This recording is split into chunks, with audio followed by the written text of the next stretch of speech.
Take a listen at Prime Minister Ousmane Sonko speak on his eternal wish for Senegal to ditch the CFA Franc and have its own currency that is not linked to its former colonizer France, in this speech that he delivered on the Thursday of May 16, 2024, as he co-hosted a conference with the French rebel politician Jean-Luc Melenchon at the University of Dakar.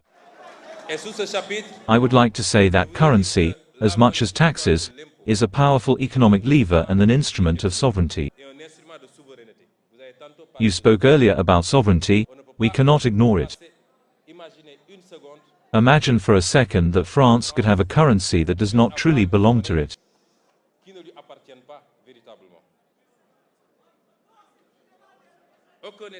No state worthy of its name should outsource its currency. And as an example, General de Gaulle, whom he understood so well, on the eve of the Normandy landings, when Winston Churchill told him of the Americans' intention to impose on France after liberation,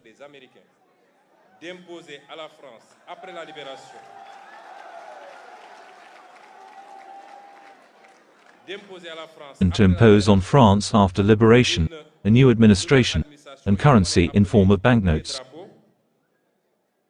The general flew into a rage. You know this angers. Come on, wage war with your counterfeit money, he retorted. These banknotes only circulated for a short time in Normandy, notably for a single month, or 2 or 3 months from June to August 1944 before being definitively withdrawn.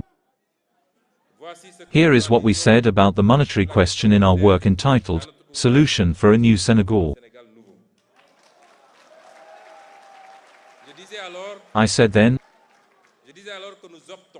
said then that we are unequivocally opting for a cautious exit from this bloodless system, because the central banks, having lost any foreign exchange initiative to maintain this reserve rate, are compressing our economies and reducing internal activity by limiting monetary issues. What we propose is to restore to the currency its functions of strengthening and financing the economy, by formulating the supply of production for export and domestic consumption, support for industrial policies, I can go on and on.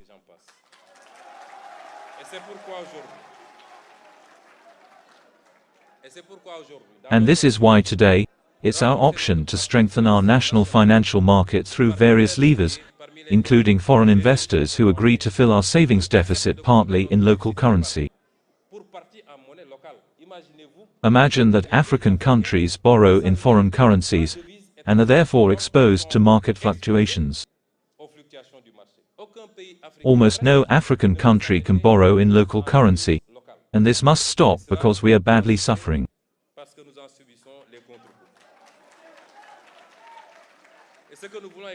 And what we also want is a flexible currency, pegged to at least 2 currencies, capable of helping to cushion exogenous shocks, and supporting our export competitiveness.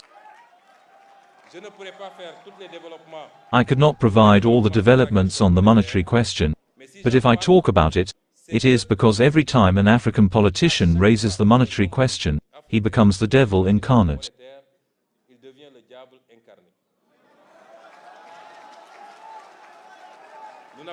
We have no right to talk about our own currency, never debate it in Parliament. We refuse to debate it on television. And yet you can debate the euro on the platform of the French National Assembly. And that is why we are making a debate about it, we are imposing it, and I think that in the community framework, at least the latest developments that we have, we are surely moving towards these reforms that we so desire and which cannot be long in coming.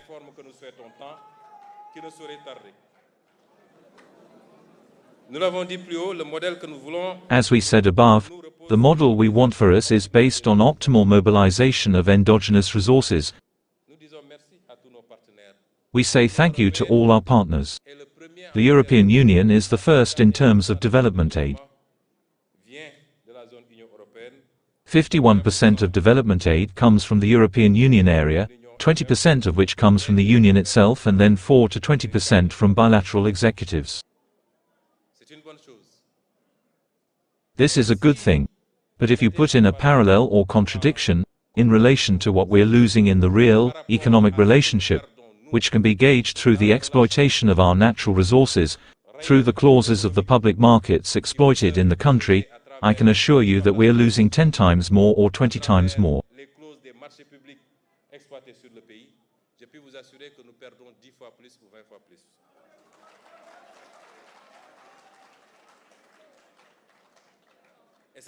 And that's why our partners must understand that this is the only problem here. The delicate and tense question of mass unemployment is that our countries are organizing themselves in addition to the mobilization of fiscal resources and donor rights. In addition to the monetary question, which must allow us to have a currency adapted to our economic realities.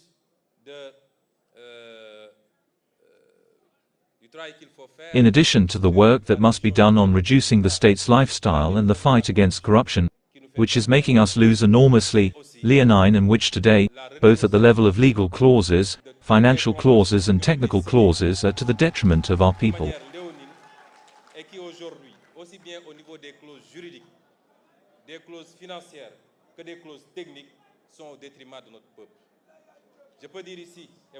I can say here, and you probably know it, that we were promised that gas will start to be exploited this year.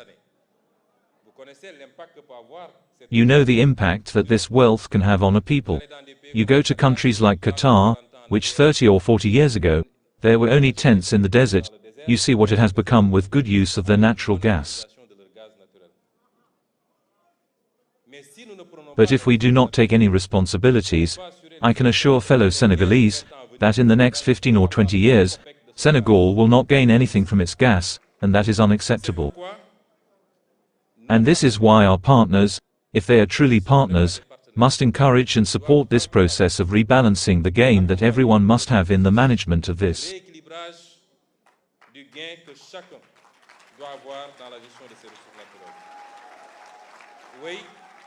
Yes, we accept that the investor who has taken risks, who has invested, must earn and have a return on investment.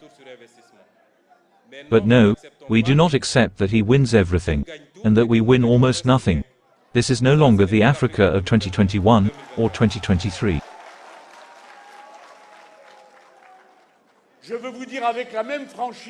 I want to tell you with the same frankness that the question of currency must be resolved, of course, by the African countries themselves, and that we would have no intention of getting involved, of defining its value for any reason or country whatsoever.